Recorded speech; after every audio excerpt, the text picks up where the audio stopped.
My name is Amy, and I'm 42 years old. I've been married to my husband, Kyle, for 12 years. He's the same age as me, and we used to work together in the same department. Now, we work at different branches. Kyle is a responsible man, and the people who work under him really admire him. He doesn't like to show his weaknesses and can be a bit vain. He used to be very confident and outgoing, and his bosses thought highly of him.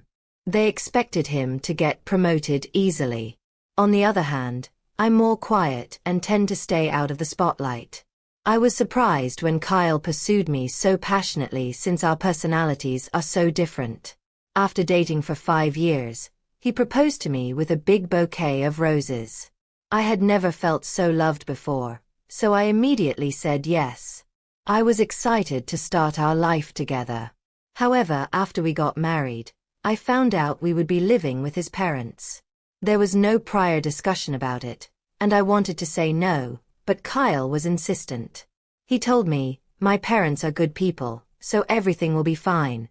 And he explained how much they were looking forward to having me live with them. I felt like I couldn't refuse. We've been living with his parents for the past 12 years. Life there was tough when we first got married. Every day, after making breakfast for everyone, my mother-in-law would nag me, "Amy, you've forgotten to clean the entrance again." This happened daily. I would apologize, but she would say, "Just saying sorry isn't enough. If you understand, go and do it right away." Even though I had to go to work, I was treated like a servant in the mornings. For the past 12 years, I've had to wake up at 7 a.m. to cook breakfast and clean. My mother-in-law is a housewife, so she should have time to do the housework herself, but she doesn't. I rush through the morning chores, go to work, come home, and immediately start cooking dinner. When I go to bed, I'm so tired that I almost pass out. This has been going on for so long that I've become weak and often feel sick. The stress is probably the reason for this. Make sure you clean properly. "I don't want the neighbors to think we're neglecting it," my mother-in-law would say while relaxing in the living room, eating the breakfast I made. She'd also add, "If you don't finish quickly, you'll be late for work." Even with all this going on, my husband never stood up for me, and my father-in-law would just hide behind his newspaper, pretending not to see. Since moving in with my in-laws, I've been treated terribly.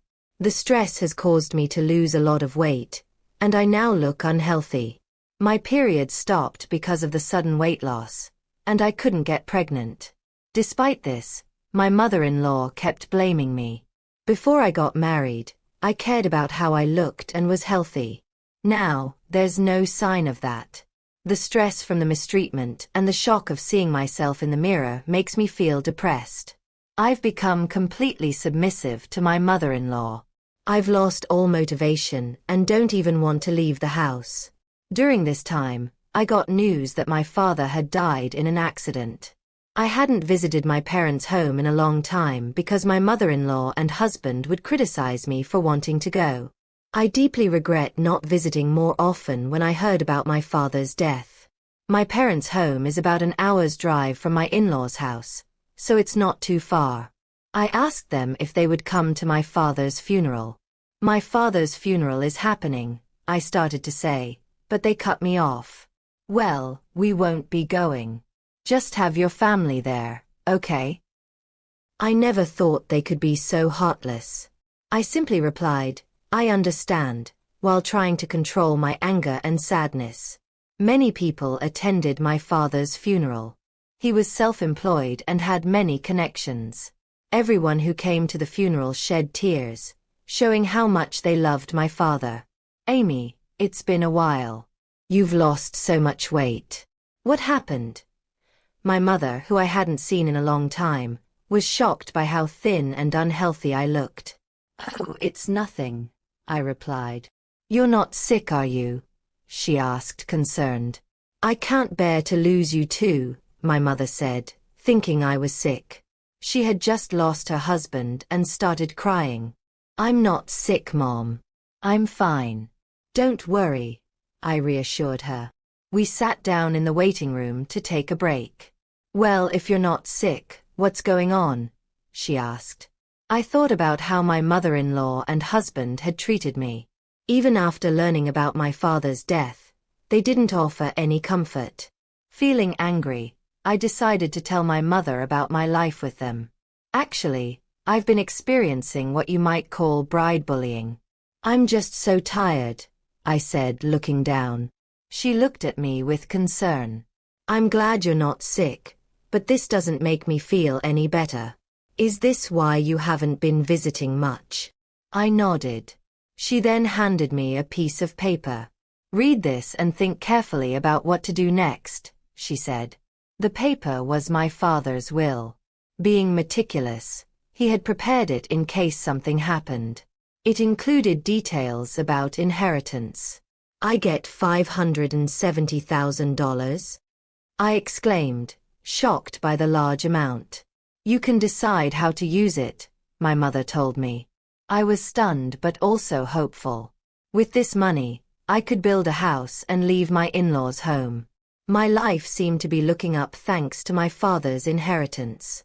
When I returned to my in-laws' house, I did the usual housework. On days when I had plans, the house got messier because there was no one else to clean. As I worked, I thought about the $570,000.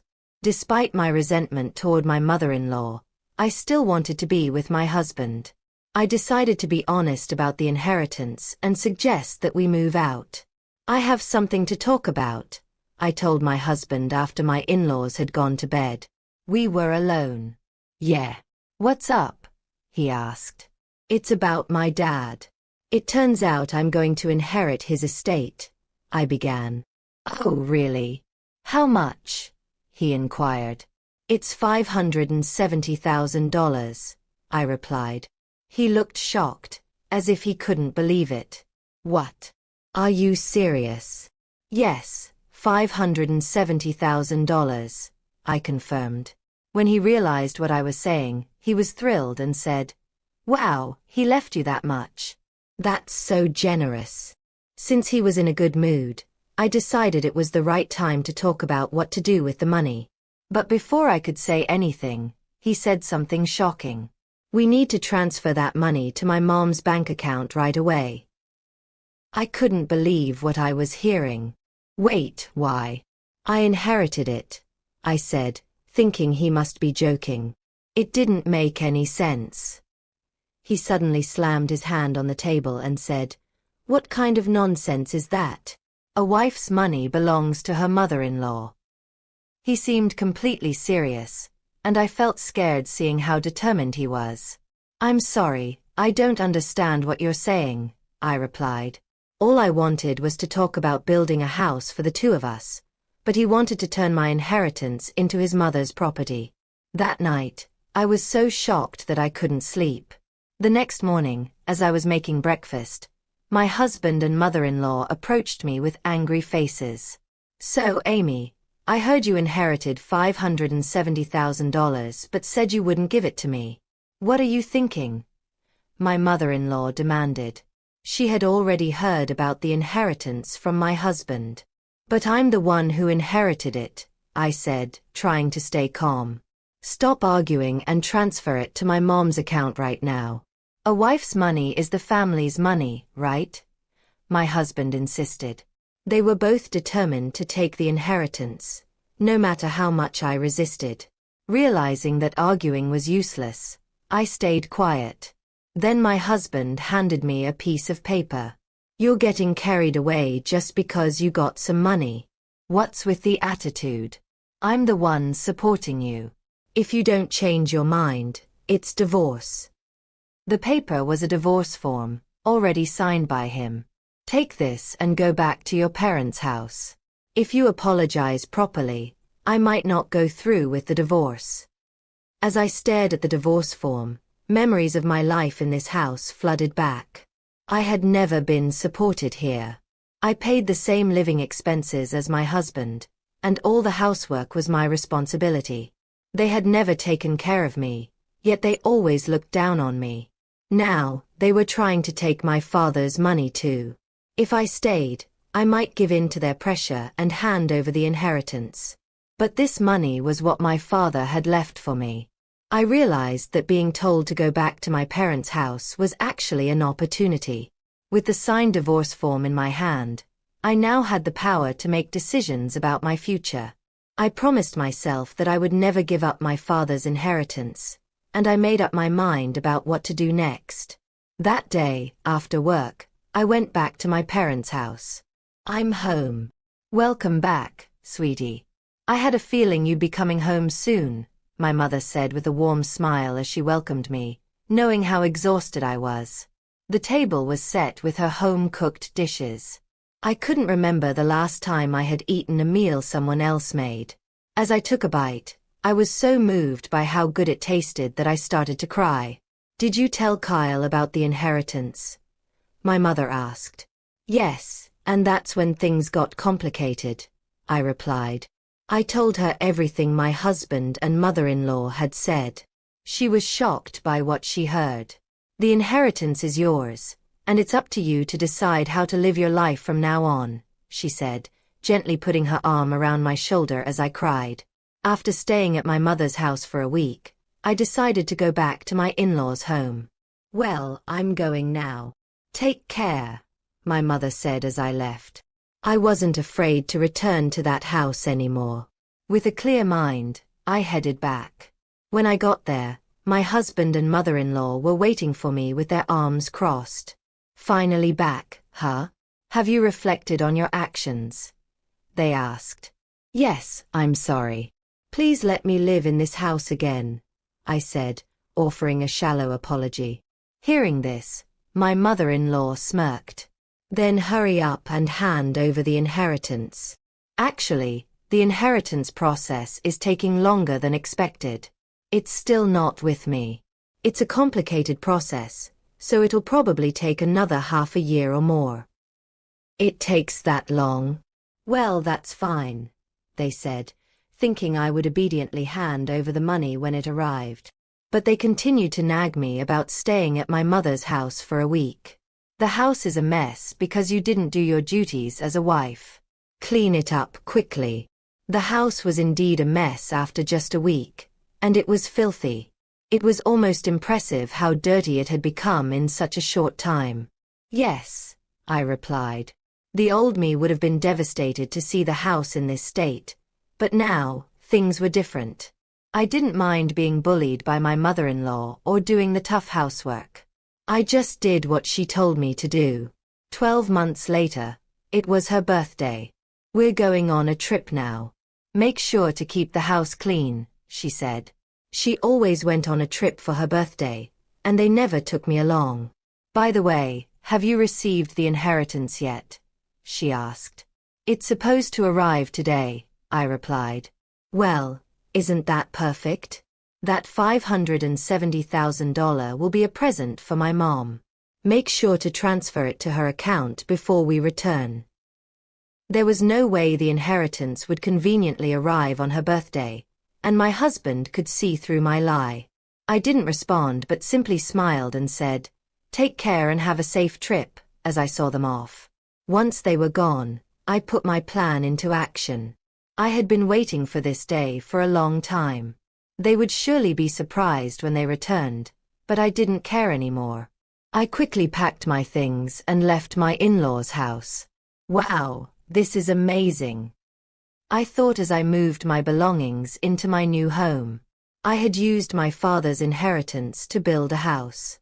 I was so happy to live in such a beautiful place. I had invited my mother to live with me, and I felt truly content knowing I didn't have to deal with my in-laws anymore. I sank into the soft sofa and felt at peace. That day, my mother and I celebrated our new home by inviting a chef and enjoying a luxurious day together. The next evening, I got a phone call from my husband. "Hey, what's going on?" he asked, confused because all my things were gone when they got back home. "I won't be coming back, so goodbye," I said, trying to hang up since I didn't want to talk to him anymore. But I could hear my mother-in-law shouting in the background. "What the hell do you think you're doing? Where are you?" "I can't answer that. You told me to clean the house, so I put my things away, I replied. That's not funny. Besides, you haven't transferred the inheritance yet. How many times do I have to tell you that a daughter-in-law's money is mine? Huh. I submitted the divorce papers. I'm single now, you know. When I said that, my screaming mother-in-law suddenly fell silent. I submitted the divorce papers Kyle gave me. We're strangers now. Goodbye.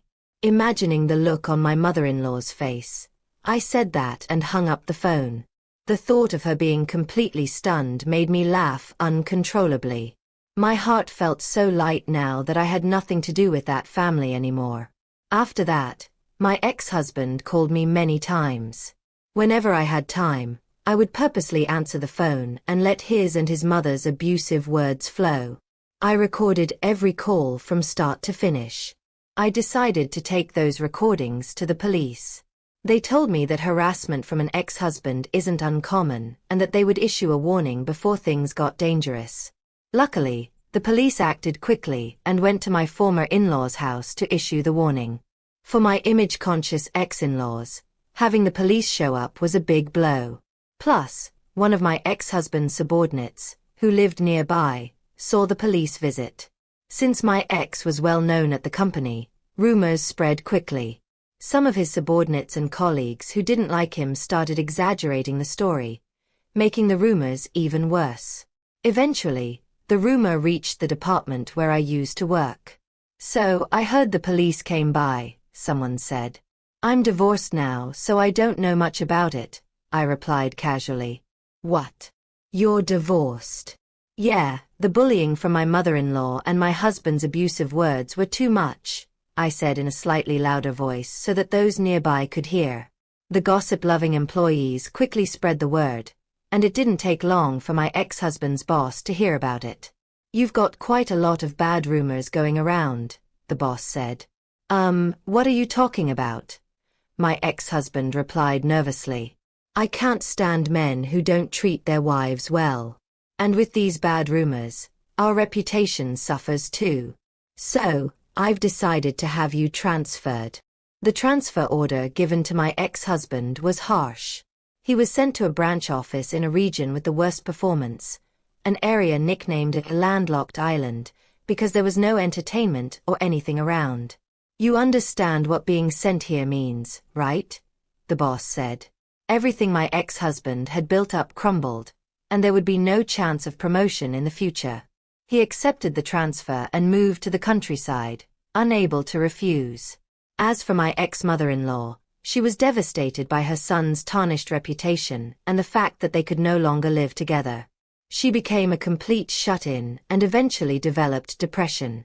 She also developed dementia and often caused problems at home. My ex-father-in-law tried his best to take care of his wife, who was getting worse. Even though she wasn't his blood relative, she was still part of his family. It seemed only fair that my ex-in-laws faced the consequences of how they treated me. Now, my mother and I are living happily together.